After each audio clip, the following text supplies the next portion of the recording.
쇼 월요일 코너 하늘은 왜 서정국을 낳고 또 설주환을 낳았는가. 아무도 그렇게 생각하지 않는데 이 두 사람만 이렇게 생각합니다. 자강두변 서정국 변호사 설주환 변호사입니다. 안녕하세요. 네, 안녕하세요.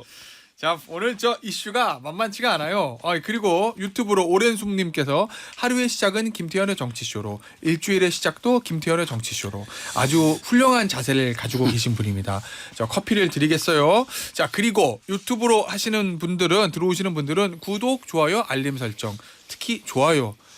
이게 중요하다라는 말씀을 드립니다. 이게 번방불가가 아니라서 이게 좋아요 숫자가 차지 않더라도 방송을 중단할 수가 없으니까 조금 약발이 떨어집니다만은 그래도 그래도 많이 좋아요 눌러 주시고요. 저도 다른 방송 가서 한번 해봤는데 따라서 한번 해봤는데 즉일 효과는 있더라고요. 그렇습니까? 겁박의 정치, 압박의 정치, 협박의 방송이 가끔 필요합니다. 하지만 저희는 공중파기 때문에 그냥 합니다. 하지만 목요일에 있으면 봉방불가는 유튜브기 때문에 제 마음이에요. 진짜 봉방불가에 안 할 수도 있어. 서정욱 변호사님 한번 출연하셔야 되는데 진짜. 그러시 한번 나오실래요? 그래서 조회수 한번 선풀이 많을지 악플이 많을지 모르겠는데 어쨌든 조회수는 올라갈 것 같아. 서 변호사님 오시면. 자, 요거부터 좀 보죠. 뉴스토마토 보도. 변호사님 보도 다 보셨죠? 예. 자, 이거 보시고 분명히 용산 대통령실과의 소통을 하셨을 거로 저는 믿습니다. 전화해 보셨죠, 용산에? 해봤잖아요. 뭐 제가 알아보니까요. 아무런 게 그 법적 문제 없다고요. 전혀 신경 안 쓰고 있던데요. 그래요? 예. 왜냐하면 이제 뭐 김건희 여사 육성이 놓은 것도 아니고 직접 이게 텔레그램 놓은 것도 아니고 토마토 보도는 이게 명탕입니다. 아무 내용이 없잖아요. 뭐 전혀 이게 그 문제될 게 없다. 뭐 이런 반응입니다. 그래요? 예. 그 만약에 가정이에요.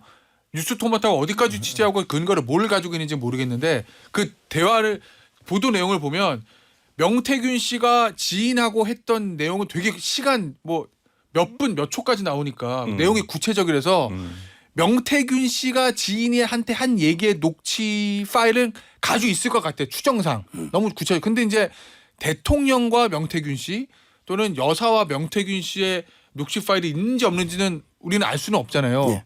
근데 만약에 그 가정 그게 나오면 지금 이제 가정이 뭐 의미가 있나 모르겠지만 지금 명태균 씨가 이제 다른 사람하고 통화한 거는 이거야말로 이게 아무런 증거 능력, 증거 가치가 없는 한마디로 이제 뭐 허풍쟁이처럼 우리 옛날에 임성근 사단장 구명로비 이종호 씨처럼 내가 이게 뭐 윤석열, 김건희하고 친해 이런 사람 엄청나게 많아요. 솔직히 저도 총선 때 좀 팔았어요. 저도 공천 개입을 좀 했어요. 어떻게요? 패널이니까. 아니 뭐 김태원 선배 양산 가십시오. 김동관 잡으러 이렇게 권유도 하고요. 그런 걸로? 아니면 제가 뭐 이렇게 개발 수잘 방송하다 보면 조언도 하고. 자, 우리 잘 들으셔야 돼요, 여러분. 여기서 중요한 게 민간인과 공무원이 다르다는 거죠. 김건희 여사는 공무원이 아니다. 그다음에 윤석열 대통령도 취임 전에는 공무원이 아니다. 그런 사람들에게 조언하고 아무리 해도 법적으로 문제될 게 없죠. 문제될 게 없다. 아니 법적으로야 없죠. 법적으로는 없어요? 법적으로는 아직까지 밝혀진 게 없으니까. 제가 봤을 때 좀 더 밝혀지고 조금 뉴스토마토 보도가 조금 아쉬운 점은 어떤 객관적인 물증이라든지 뭐 입수를 했다라고 주장을 했던 예를 들어 텔레그램 메시지라든지 이런 것들을 공개하면서 저는 기사가 나왔다라고 한다면 지금보다 조금 더 파급력은 크지 않았을까. 그리고 그때부터는 정말 이제 법적인 문제가 될 수 있거든요. 근데 지금은 전원을 통한 어떤 기사 보도, 그러니까 아까 앵커께서 말씀해 주셨듯이 이 기자가 그 명태균 씨와 통화를 했다거나 명태균 씨와 직접 대화를 하면서 들었던 내용은 정확할 수밖에 없어요. 제가 보니까 이 취재원이 이분이세요. 제가 보니까. 그럼 되게 구체적이니까. 네, 거기까지 맞는데 지금 명태균 씨와 김건희 여사 간의 어떤 주고받았던 메시지라든지 아니면 대통령과 통화를 했다는 어떤 녹취라든지 이런 것들이 없으니까. 나오지 않고 있기 때문에 지금까지는 그냥 뭐 연기만 나오고 있지 불을 직접 볼 수는 없는 상황이라서. 그럼 만약에 역시 가정적인 건데 뭐 여사하고 명태균 씨의 녹취 파일 또 대통령과 녹취 파일 나왔어. 그래서 만약에 뉴스토마토 보도의 취지대로 여사 또는 대통령이 김영성 전 의원의 공천에 대해서 뭐 명태균 씨를 통해 뭐 이렇게 영향력을 행사한 게 결과는 뭐 지방선거 때는 받았고 재보선 때는 받았고 이번 총선 때 못 받았지만 네. 나왔어요. 네. 그럼 법적으로 문제 됩니까? 그때 법적으로 문제가 될 수 있죠. 김건희 여사가 뭐 직접 했다면 모르겠어요. 법적으로는 민간인 신분이니까 뭐 법적으로 따지기는 어렵겠지만 만약에 대통령 당선인 신분자일 때부터라고 했다라고 한다면 그건 문제가 생길 수 있죠. 당선자가 아니고 이게 대통령 임기가 5월 10일 임기 때부터 따져야죠. 지금 현재 공개된 건 5월 9일자등만요. 공천은 그 전에 됐을 거예요. 예를 들면 뭐 당선자도 공무원이 아니에요. 아니 근데 공천 발표는 5월 10일 오후에 났잖아요. 그런데 그러니까 제 말은 그 전에 통화 내역이나 뭐가 논다면 그때도 대통령도 민간인입니다. 예를 들면 나는 김영선이라고 그랬어. 이게 이제 대통령이 얘기했다고 명태균 씨가 주장을 했는데 저 기사에 나왔는데 설사 그게 맞다고 하더라도 대통령이 아니라 당선인이고 민간이기 때문에 공천 개입은 법적으로 문제 없다. 그렇죠. 이 얘기인 거예요? 그게 통화 시점이 5월 9일이면 나는 뭐 누구라 그랬어. 이거는 그 전일 거 아니에요. 그렇잖아요. 5월 10일부터가 공모입니다. 그런데 5월 10일날 그러면 만약 대통령이 국민의힘 공관위원 당시에 보궐선거 이건 지금 얘기 드린 거 2022년도 5월 11일 얘기를 말씀드린 건데 그때 누군가의 어떤 통화 여기 보면 내가 다시 한번 알아볼게. 뭐 이런 얘기도 있잖아요. 알겠어요. 뭐 그렇기 때문에 저는 문제가 그때부터는 될 수 있죠. 자, 변호사님. 이 변호사님의 용산 대통령실의 반응 전원에 따르면 법적으로 문제가 없어. 괜찮아. 이렇다는 거잖아요.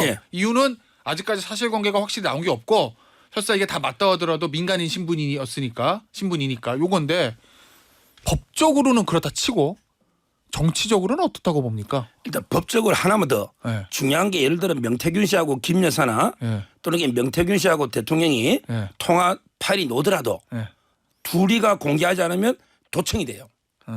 당사자의 대화 당사자는 합법이에요.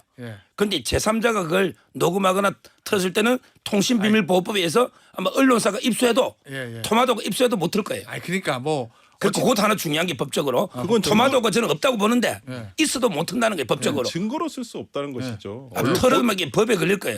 아마 그래서 국회의원이 면책특권 뒤에 숨어서 아마 국감 때 뭐 튼다 이런 말도 지금 있는데 그건 지켜봐야 되고.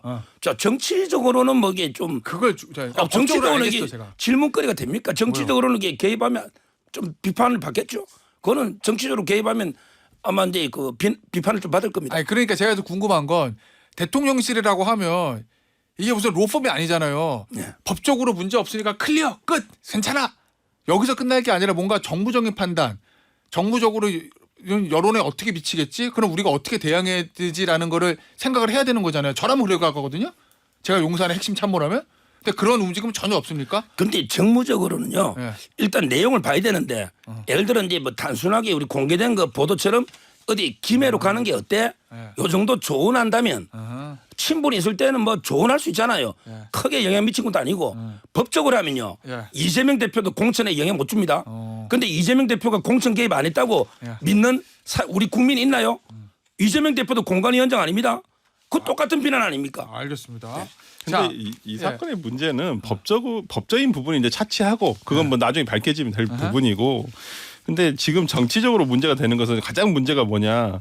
매번 김건희 여사가 이런 모든 국정에 어떤 포커싱 되면서 그럴 수도 있겠다라는 국민들의 인식을 가진다는 게 제일 문제죠. 그것이 가장 저는 큰 리스크라고 봐요. 알겠습니다. 자, 다른 단독 보도 볼게요. 관련 보도, 이 관련된 거. JTBC의 단독 보도. 경남선관위원회가 고발을 했어요. 김영선 전 의원하고 명태균 씨를 지난해 12월에 이번 총선 전에 이미 고발한 겁니다. 왜? 김영선 전 의원의 회계 책임자가 지난 2022년 재보궐선거에서 김영선 전 의원이 당선되고 나서 명 씨한테 6,300만 원을 건넸다. 재보궐 당선 2달 뒤에 요게 정치자금법 위반이다 해가지고 경남 선관위가 검찰에 고발했다는 거고 여기에 대해서 김영선 전 의원하고 명태균 씨는 빌려준 돈 변제한 겁니다. 뭐 이렇게 주장한다고 해요. 어떻게 보세요, 여보? 일단 이제 빌려준 거면 아무 문제 없고 빌려준 거면 그다음에 명태균 씨가 이제 그 여론조사나 컨설팅이나 이런 데 기획하잖아요. 요 대가라도 제가 보기 큰 문제는 없어요. 왜요? 왜? 그 대가가 컨설팅하거나 기획을 하거나 또는 홍보물 만들어주고 하면요. 여론조사 해주면 6,300원 통상적인 금액이잖아요. 이게요. 뭐 김건희 여사한테 윤석열 로비해가지고 공천을 줬으면 6천 받겠어요? 6억 받지. 그렇잖아요. 예를 들어서 공천을 하나 그냥 줬다. 공천만 받으면 되는 지역이잖아. 그러면 이게 6천 받아가겠냐고. 6억 받아가지. 저는 이게 그 공천 대가와는 관계없다 봐요. 아, 그러니까 만약에 정치자금법 위반으로 경남 선관위가 검찰에 고발한 건 이게 공천의 대가라고 의심하고 있는 거예요, 선관위는 그러면? 아, 그건 아니지. 공천의 대가가 아니고 지출이 정당하게 그 컨설팅이나 일을 하고 줬느냐. 그냥 준 이런 거냐? 거죠. 예. 알겠습니다. 이거 어떻게 보세요? 공천 대가는 저도 아니라고 봐요. 액수가 너무 적습니다. 국회의원 배지값이 이 정도에 불과한가.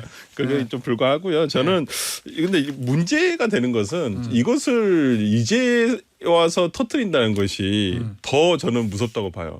작년 12월에? 아니 그러니까 이미 알고 있었다는 거잖아요. 검찰은 이게 수사를 하고 있었다는 거잖아요. 작년 12월에 고발됐어요. 네, 그러니까 이 사건이 이미 진행되고 있다는 것을 알면서 이것이 보도가 이 시점에 됐다는 것이 야 이게 또 검찰에서 언론 플레이를 하는구나라는 생각이 좀 들어서. 참 그런 부분에 있어서 참 검찰이 또 정치적인 또 포석을 둔 것은 아닌가. 명태균 씨에 대해서 압박을 하기 위한 카드가 아닌가라는 생각이 좀 듭니다. 어떤 압박? 그러니까 검찰 의도는 뭐라고 보세요? 그러니까 더 이상 어떤 뭐 더 이상의 어떤 발설을 하게 되면 가만히 있지 않겠다. 라는 어떤 뭐 저는 오히려 그런 부분이 더 눈에 띄더라고요. 이게 그래요? 돈을 오가는 것은 정치권에서는 뭐 여러 가지 명목이 있을 수도 있습니다. 근데 이것이 이제 와서 보도가 된다? 이건 검찰에서 흘리지 않는 한은 저는 있을 수는 없다고 보거든요. 이거는 작년 12월에 고발해가 수사청이었던 거잖아요. 아니, 그러니까 작년 입막하려고 지가 이거는 뭐 아니, 그러니까 상상력이 좀 지나친 수사를 한 것은 고발이 돼서 한 건데 왜 이 시점에? 알겠어요. 예. 자, 하나 더 보죠. 저희 SBS 단독 보도가 있어요. 요거는 지난 4월 총선 때 얘기인데 김영선 전 의원이 국민의힘 공관위원 A 씨한테 접근해서 요 김건희 여사 관련된 의혹, 문자 주고받은 거 이거를 폭로하지 않을 테니까 김해의를 공천을 요구했다. 그래서 이게 한동훈 당시 비대위원장에도 보고가 됐고 한동훈 비대위원장이 단칼에 컷오프 시켜버렸다. 요거거든요. A 의원이 누군지 SBS 단독 보도에서 밝히지 않았습니다. 자, 그런데 관련해서 연합뉴스의 이철규 의원이 당시에 공관위원이었어요. 이철규 의원은. 익명으로 숨어 왜곡하지 말고 공관위원 중 누가 그런 압박을 받았는지 실명으로 얘기하라. 이렇게 얘기하면서 그런 사실 자체가 없다. 이렇게 얘기했다고 하거든요. 그렇죠. 이거 지금 실명을 제가 보기에 일반 공관위원은 큰 의미가 없었을 거예요. 그때는 이철규와 정동혁 이쪽이 친한과 친윤 아마 이게 대변회가 일반 평범한 공관위원들은 힘도 없을 거예요. 그러면 이게 과연 이철규인지 누군지 SBS에서 A 의원 밝힌 게 밝혀야 되는데 저는 이래봐요. 이건 뭐 다툼이 있지만 공짜 신청한 사람은 수단 방법 안 가리고 이게 어느 줄이라도 잡아보려 그래요. 그렇잖아. 김영선도 이게 절박하잖아. 공천 받으려고. 그럼 자기 온갖 인맥 동원해서 공관위원들 어떻게든 줄을 대보려 하겠죠. 그런데 실패했잖아요. 아무도 컷오프 원래 대상이 10%니까 아무도 해줄 수가 없어요. 이런 건 김영선 의원이 접촉했을 수는 있겠다. 그래봤자 공관위원이 오케이 하고 공천 받거나 도와준 게 아니잖아요. 그러면 이게 아무 의미가 없는 거예요. 근데 이철규 의원은 그런 사실 자체가 없는지 어떻게 알았을까? 자기는 아니라는 거죠. 그러니까 자기는 아니라는 거 뭐 그렇게 얘기하면 나는 아닙니다 할 수 있는데 했으면 다른 사람한테 했다고 그러면 그걸 다른 사람들 힘이 없다니까요. 이철규와 장동혁 둘이가. 그러니까 예를 들어서 그러면 이철규 의원 입장에서 김영선 의원이 자기한테 안 했으면 본인은 나는 아닙니다라고 하면 되는데 만약에 김영선 의원이 장동혁 의원한테 했다고 가정하면 그걸 은밀히 했을 건데 그런 그렇죠. 사실 자체가 없는 거 어떻게 알았을까? 이게 너무 궁금한데. 이게 지금 참 희한한 게 김영선 의원 본인 쪽에서는 안 나와요 뉴스가. 대부분 그 옆에 있는 사람들을 통해서 지금 과거에 이러한 사실이 있다, 뭘 트라이를 해봤다, 시도를 해봤다라는 뉴스가 계속 나오고 있어서 글쎄요. 이게 솔직히 저는 이게 법적으로는 지금 파장은 없어요. 이런 것들 그냥 주변 정황 증거에 불과해서 근데 참 김영선 의원님이 당시에 많이 억울하셨구나 이 생각이 좀 듭니다. 알겠습니다. 자, 요거 하나만 더 짚어보죠. 명태균 씨가 이거 고발했어요. 언론사하고 몇몇 분들을 몇몇 사람들을. 그러면 이게 이제 고발하면은 수사해야 되잖아요. 그럼 허위 사실인지 뭔지 봐야 되잖아요. 그러면은 검찰은 명태균 씨한테 죄송합니다. 뉴스토마토한테 야 니들이 뭘 근거로 이 보도 쓴 거냐 하고 얘기를 할 거고. 그러면은 뉴스토마토는 무혐의 받기 위해서는 본인들이 취재한 거 내놓을 거 아니에요. 그럼 만약에 녹취 파일이 있다고 하면 공개될 수도 있는 건데 이러면 검찰에 넘어갈 수도 있는 건데. 제가 알기로 이게 토마토가요. 안에 뭐 들은 게 없대. 그냥 별로 알짜가 없는 거예요. 그래요? 진짜 이게 있으면요 이렇게 폭로 안 합니다. 그래요? 핵심부터 딱 때려놓고 예. 후속 보도가 나오지. 예. 토마토 가게 저는 아직 뭐 결정적인 거 확보 못했다고 저는 여러 군데로. 근거가 있는 겁니까? 힘이 있는 제가 겁니까? 여기 뭐 장모 평론가나 여러 명한테 들은 이야기 결정이 없다고. 저 장모라고 했습니다. 네. 클라우드장. 예. 그 장모는 저한테는 있다고 그러던데. 그리고요. 중요한 건 제가 그 토마토 보도 처음 읽어볼 때예요. 예. 어떻게 느낌 받았냐. 처음 보니까 마치 김건희 여사하고 김영선 의원 간에 텔레그램이 있어가지고 예. 뭐 김해로 가라 어쩌라 그럼 공약을 만들어 도와줄게 예. 이런 식으로 우리 읽었거든요. 이거는 명백하게 토마토가 허위 아닙니까? 예. 실제 명태균하고 김건희 여사는 있어도 김영선하고 김건희 여사는 없다는 거 아니에요. 이걸 고소한 거예요. 수사해야죠 검찰이. 알겠습니다. 중수가 될 것 같아요. 제 생각에는 이게 나중에 네. 아니 그러니까 김건희 여사가 차라리 김영선 의원하고 저는 메시지를 주고 받았으면 이해가 될 뻔도 했었어요.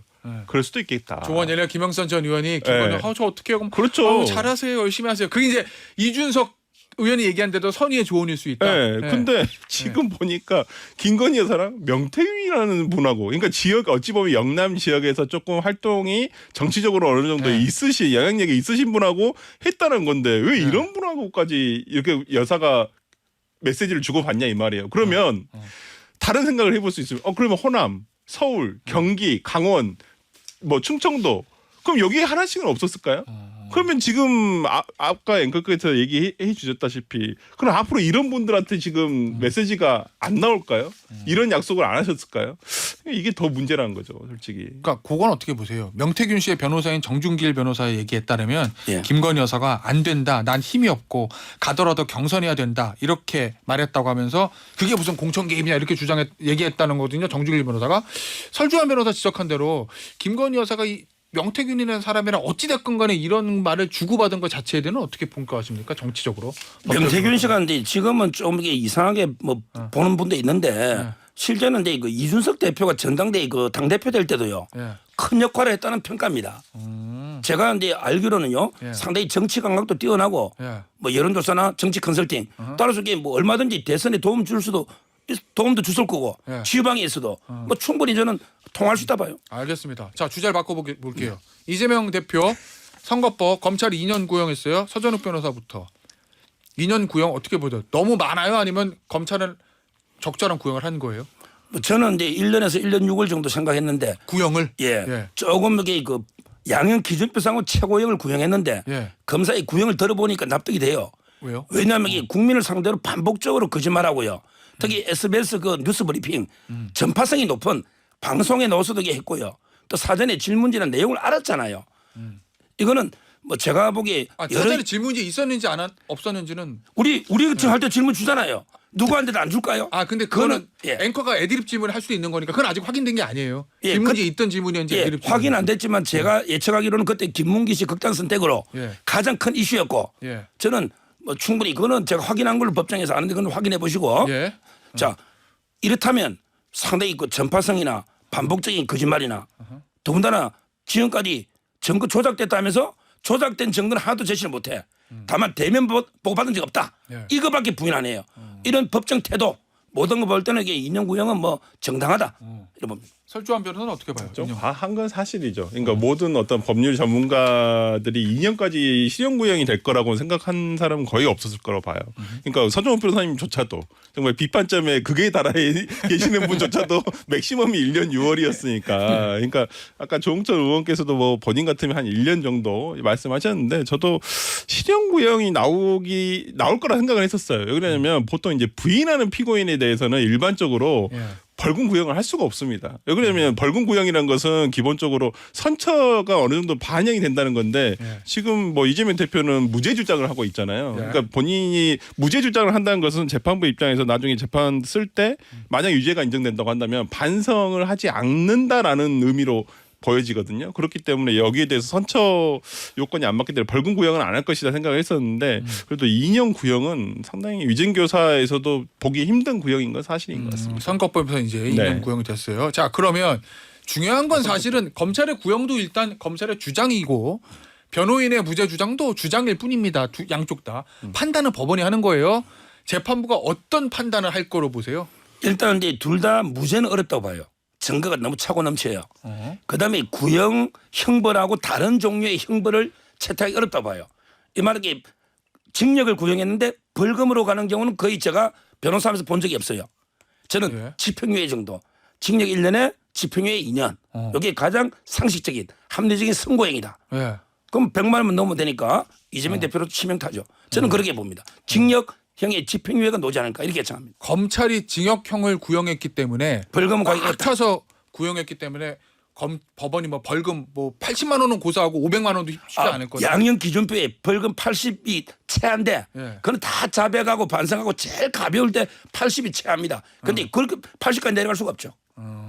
그러니까 이건 유죄 아니면 뭐 아니면 도예요. 예. 유죄 아니면 무죄인데 이제 이것을 만약에 벌금으로 이제 만약에 선고를 하게 된다면 예. 이게 지금 구형으로 치면 보통 우리가 일일을 10만 원으로 환산을 하잖아요. 벌금 환산형을 할 때. 예. 그러면 이게 2년이면 얼마예요? 7천만 원이 넘어요. 예. 벌금 7천만 원이 넘는데 거기서 반으로 깎더라도 3천만 원. 거기서 또 반을 깎더라도 1,500만 원이에요. 그러니까 때문에 벌금 1심에서는 전 벌금 선고가 되기는 조금 힘들지 않을까. 그래요? 1심에서는. 두 분 다? 네, 1심에서는 보통 이게 1심 재판부도 이거 대법원 항소심까지 간다는 걸 전제해서 선고를 하거나 그렇거든요. 그러니까 무죄가 되지 않는 이상은 유죄가 된다고 한다면 저도 이제 아마 실형구형이 되지 않을까라는 생각입니다. 실형구형이라는 건 집행유예를 포함한 것입니다. 그런데 이걸 제가 주진우 의원이 요즘에 그 유튜브를 하시잖아요. 그래요? 네, 그래서 지난주에 이 금요일에 선고가 되고 바로 이렇게 그 유튜브를 만들어서 올리셨는데 되게 제가 놀란 게 구형이 있기 전에 그걸 제작해서 올렸는데 거기서 그때 구형이 2년이 될 거다.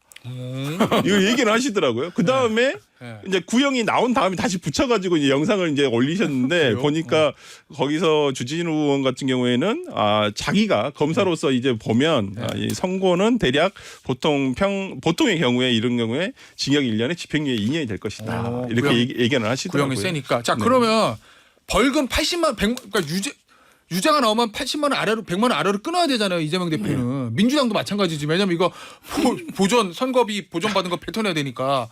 그러면 만약에 80만 원으로 막으려면 자백하고 빌어야 된다는 얘기예요? 그렇죠. 부인하는 사건에서 무죄를 받으면 이제 무죄고 예. 유죄일 때는 무조건 100원 넘어 양형 기준표에 양형 기준표 판사가 할 수가 없어요. 양형 기준표 그렇게 돼 있어요? 자백을 안 하고 부인하고 있는 걸 유죄라고 하는데 예. 어떻게 최저 80을 합니까? 그러니까 무죄를 받든지 아까 제가 뭐 아니면 뭐가 되든지 아니면 이게 그냥 100은 무조건 넘다 봐야죠. 근데 자백을 안 했다고 하시는데 저는 그 최후 변론 과정에서 피고인 진술에서 저는 조금은 들어있다고 봐요. 그래요? 뭐 이런 과정에서 일부러 거짓말을 하지는 않았다라고 하는 거예요. 일부러 하지는. 저는 일부러라는 단어가 되게 눈에 띄더라고요. 알겠습니다. 어쨌든 근데 최종적으로는 부인으로 되는 거니까 뭐 지금. 그렇죠. 알겠습니다. 오늘 여기서 마무리하도록 할게요. 서정욱 변호사, 설주환 변호사였습니다. 감사합니다. 네, 감사합니다.